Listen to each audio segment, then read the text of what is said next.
Hello जी, अस्सलाम वालेकुम। कैसे हैं आप सब? उम्मीद करता हूँ सब ठीक ठाक होंगे, खैरियत से होंगे। तो मुझे बहुत टाइम से एक रिक्वेस्ट आ रही थी कि मैं इटली में पढ़ रहा हूँ पिछले 1 साल से, और मैंने अभी तक इटली का प्रोसेस एक्सप्लेन क्यों नहीं किया। तो आई थॉट कि ये बिल्कुल सही टाइम है इस वक्त इस प्रोसेस के बारे में बात करने की, बिकॉज़ मोस्टली इटालियन यूनिवर्सिटीज़ में जो हैं वो एडमिशन स्टार्ट हो गए और 2024 की इनटेक के लिए। तो let's begin to the video. अच्छा जी, तो इस वक्त मैं हूँ स्लोवाकिया में, ब्राटिस्लावा उसका कैपिटल है, वहाँ पर मैं मौजूद हूँ। और आज 31 दिसंबर है और ये सनसेट होने वाला है ऑलमोस्ट 2023 का। अच्छा जी, टॉपिक पर आते हैं। तो एज़ आई मेंशन के इटालियन यूनिवर्सिटीज़ में जो है वो एडमिशन बिल्कुल स्टार्ट हो गए 2024 की इनटेक के लिए। तो उसमें सबसे पहले जो है वो आपके साथ मैं डॉक्यूमेंट्स की रिक्वायरमेंट जो है ना वो शेयर कर देता हूँ। तो उस पर हम बात करते हैं सबसे पहले। अच्छा जी, तो एडमिशन अप्लाई करने के लिए जो डॉक्यूमेंट्स रिक्वायर्ड हैं उनको मैं ब्रेक डाउन करता हूँ। ठीक है जी, सबसे पहले जो आपकी रिक्वायरमेंट है वो है आपके पास एक वैलिड आपका पासपोर्ट होना चाहिए। उसकी वैलिडिटी मिनिमम 6 मंथ्स की होनी चाहिए। ठीक है, अगर पासपोर्ट नहीं है तो पहली फुर्सत में जाके अपना पासपोर्ट अप्लाई करें, पासपोर्ट बनवाएं। और पासपोर्ट का नंबर आप ऐसे याद रख लेंगे जैसे आप अपना फ़ोन नंबर आपको याद होता है। ठीक है जी, उसके बाद हम आ जाते हैं आपकी प्रोफिशेंसी सर्टिफिकेट, आपका आइल्स का सर्टिफिकेट। अगर आपने आइल्स नहीं किया तो मेरी रिकमेंडेशन है कि आप लोग आइल्स का एग्ज़ाम दे दें, बिकॉज़ आइल्स से ये होता है कि एक तो वो पूरे वर्ल्ड में रिकॉग्नाइज़ होता है, मोस्टली यूनिवर्सिटीज़ को रिकॉग्नाइज़ कर लेती हैं। सेकेंडली ये होता है कि आपकी प्रोफाइल थोड़ी सी स्ट्रॉन्ग हो जाती है, थोड़ा सा स्टैंड आउट कर जाते हैं। उसके अलावा भी अगर आप प्रोफिशेंसी सर्टिफिकेट भी अपलोड करते हैं तो उसकी बेस पे भी आपको एडमिशन मिल जाता है। डिपेंडिंग अपॉन, अगर आप बैचलर्स के लिए अप्लाई कर रहे हैं तो आपने अपने कॉलेज से आपने इंग्लिश प्रोफिशेंसी सर्टिफिकेट लेना है। अगर आप मास्टर्स के लिए करें तो ज़ाहिर है आपने जहाँ से आपने ग्रेजुएशन की है वहाँ से आपने सर्टिफिकेट लेना है। बेसिकली प्रोफिशेंसी सर्टिफिकेट भी यही होता है, वो आपका ये शो करता है कि आपकी जो प्रीवियस एजुकेशन है वो आपने सारी इंग्लिश में की है। ठीक है जी, ये आपके हो गए 2 डॉक्यूमेंट्स। अब तीसरे डॉक्यूमेंट के ऊपर हम आते हैं, वो है आपके डिग्रीज़। आपकी डिग्रीज़, आपकी ट्रांसक्रिप्ट्स। याद रहे कि आपने इन सब को आपने ट्रांसलेट करवाना है इटालियन लैंग्वेज में। सेकेंडली आपने इनको अटेस्ट करवाना है। ठीक है, अटेस्ट कहाँ से करवाना है जी? आपने करवाना है IBCC से, HEC से एंड मोफा से, मिनिस्ट्री ऑफ फॉरेन अफेयर्स। तो याद रहे यहाँ से आपने अपने डॉक्यूमेंट्स को लाजमन अटेस्ट करवाना है। अगर आप बैचलर्स के लिए अप्लाई करें तो आपने सिर्फ IBCC और मोफा से अटेस्ट करवाना है, लेकिन अगर मास्टर्स के लिए करें तो आपको ऑब्वियसली अपने documents IBCC, HEC and MOFA सबसे आपको अटेस्ट करवाने पड़ेंगे। ठीक है जी, ये आके आपके रिक्वायरमेंट होगी, 3 डॉक्यूमेंट्स आपके हो गए। चौथा डॉक्यूमेंट, ठीक है, वेरी इंपॉर्टेंट डॉक्यूमेंट, तो हम इसको ऐसे कह लेते हैं कि ये है आपका मोटिवेशन लेटर। मोटिवेशन लेटर कह लें इसको, स्टेटमेंट ऑफ पर्पस कह लें। बेसिकली ये जब आपकी एप्लीकेशन के अंदर एक क्रूशल रोल प्ले करता है, तो उसमें आपको बताना होता है कि जी जो आप डिग्री कोर्स अपना चूज़ कर रहे हैं इससे आपको क्या बेनिफिट होगा, ये आपकी प्रीवियस डिग्री से रिलेट करता है नहीं करता, फ्यूचर में आपके क्या प्लान्स हैं, सो एंड सो फोर्थ। ठीक है, उस पर भी मैं किसी दिन एक वीडियो बना लूँगा कि किस तरह से आपने मोटिवेशन लेटर अपना तैयार करना है। उसके बाद हम आ जाते हैं जी, आपको 1 या 2 रिकमेंडेशन लेटर्स लिखवाने पड़ेंगे। अब रिकमेंडेशन लेटर्स आपके कोई भी प्रीवियस प्रोफेसर्स गुजरे हैं, फॉर एग्जांपल आप मास्टर्स के लिए आ रहे हैं तो आपने अपनी ग्रेजुएशन में आपके प्रोफेसर्स हैं, आपने उनसे लिखवा लेने हैं। ठीक है, पाकिस्तान में हम इतना प्रोफेसर्स को नहीं पूछते, लेकिन बाहर जो है ना वो इनकी बहुत कदर होती है। ओके जी, उसके अलावा आप बैचलर्स के लिए आ रहे हैं तो ऑब्वियसली अपने कॉलेज के टीचर्स, सेक्शन एड वॉट एवर, आप किसी से भी जो है ना वो 2 डिफरेंट प्रोफेसर से आपने रिकमेंडेशन लेटर्स लिखवाने हैं। ठीक है जी, अब ये आपके आई गेस 4 या 5 डॉक्यूमेंट्स हो गए। उसके बाद आपकी एक फ़ोटो आपकी लाजमी चाहिए होती है। ठीक है जी, उसके बाद हम बात करते हैं हर यूनिवर्सिटी की कुछ ना कुछ एप्लीकेशन फ़ी होती है। मेजॉरिटी यूनिवर्सिटीज़ लेती हैं जिनकी फ़ी वेरी करती है अराउंड 40 यूरो से लेके 100 यूरोस के दरमियान। कुछ यूनिवर्सिटीज़ ऐसी भी हैं जिनकी कोई एप्लीकेशन फ़ीस भी नहीं होती। तो कहने का मकसद है कि ये भी आप जो है ना वो इसी रिक्वायरमेंट के अंदर ऐड कर लें। ठीक है जी, ये आपका एडमिशन रिक्वायरमेंट्स हो गई सारी। उसके अलावा अगर आपने देखना है किसी यूनिवर्सिटी का एडमिशन टेस्ट है, कुछ यूनिवर्सिटीज़ SAT का टेस्ट मांगती हैं, उसका स्कोर्स मांगती हैं। कुछ यूनिवर्सिटीज़ का अपना एक टेस्ट होता है, वो भी आपने जो है ना जिस यूनिवर्सिटी में अप्लाई कर रहे हैं अपनी डिग्री फील्ड के हिसाब से वो आपने देख लेना है। ओके जी, अब हम बात करते हैं, क्योंकि यहाँ हम पूरा इटली का प्रोसेस एक्सप्लेन कर रहे हैं। डॉक्यूमेंट्स रिक्वायरमेंट्स हो गई, ये वो है जो आपका फर्स्ट स्टेप है। ठीक है, नेक्स्ट हम मूव करते हैं जी अगले स्टेप पे। ओके जी, तो लेट्स से हम आगे बढ़ते हैं कि आपको फॉर एग्ज़ाम्पल आपने 3-4 यूनिवर्सिटीज़ में आपने अप्लाई किया है और उन 3-4 यूनिवर्सिटीज़ में से 2 से आपको जो है ना वो एक एक्सेप्टेंस लेटर इशू हो गया है। ठीक है जी, अब आपने क्या करना है, आपने जाना है इटालियन गवर्नमेंट की एक वेबसाइट है, उसे कहते हैं universeitaly.it। ठीक है जी, आपने वहाँ पे जाना है। वहाँ पे आपको जो एक्सेप्टेंस लेटर इशू हुआ है, याद रहे जितनी भी यूनिवर्सिटीज़ से आपको एक्सेप्टेंस लेटर आ जाए, आपने किसी एक यूनिवर्सिटी के अंदर प्री इनरोलमेंट आपने समरी उसकी सबमिट करनी है। ठीक है जी, आपने यूनिवर्सिटाली पे जाना है, पोर्टल है, वहाँ पे जाके आपने जो है ना वो अपना एक्सेप्टेंस लेटर आपने अपना डालना है और वो आपसे कुछ डिटेल्स लेंगे कि आपकी जो है ना वो कौन सी एम्बेसी या कौंसलेट है। तो जी वहाँ से आपको एक प्री इनरोलमेंट समरी इशू हो जाएगी।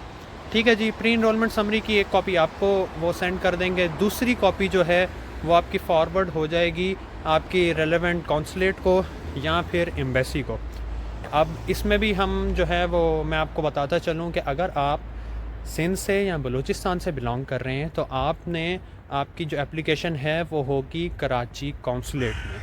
उसके अलावा पंजाब, KPK, कश्मीर, गिलगित, इन सब की जो है वो एप्लीकेशन आपने करनी है इस्लामाबाद एम्बेसी में, जो कि इटालियन एम्बेसी इस्लामाबाद है। ठीक है जी, उसके बाद आपको एक और डॉक्यूमेंट बनवाना पड़ेगा जो कि आपके वीज़ा की रिक्वायरमेंट में शामिल है। वो उस डॉक्यूमेंट के को कहते हैं सीमिया। ठीक है, इटालियन में उसे चीमिया कहते हैं।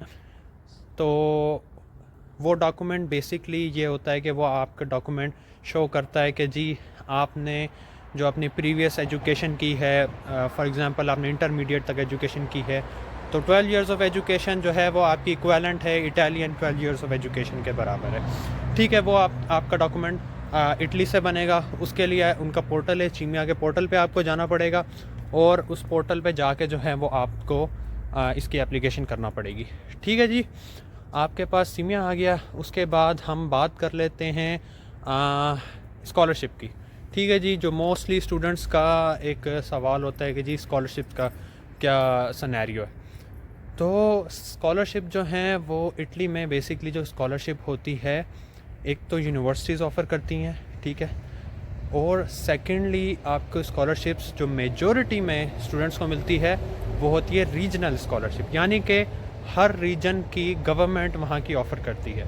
इटली में टोटल 20 रीजन है। अब डिपेंडिंग अपॉन आपने किस यूनिवर्सिटी के अंदर आपने प्री इनरोलमेंट की है, वो किस रीजन में लगती है। फॉर एग्ज़ाम्पल आप रोम में जा रहे हैं तो वो लाजियो रीजन लगता है, मिलान में आ रहे हैं तो वो उसको DSU लगता है, मेरा रीजन है सिसिली का, मुझे इर्सू लगता है।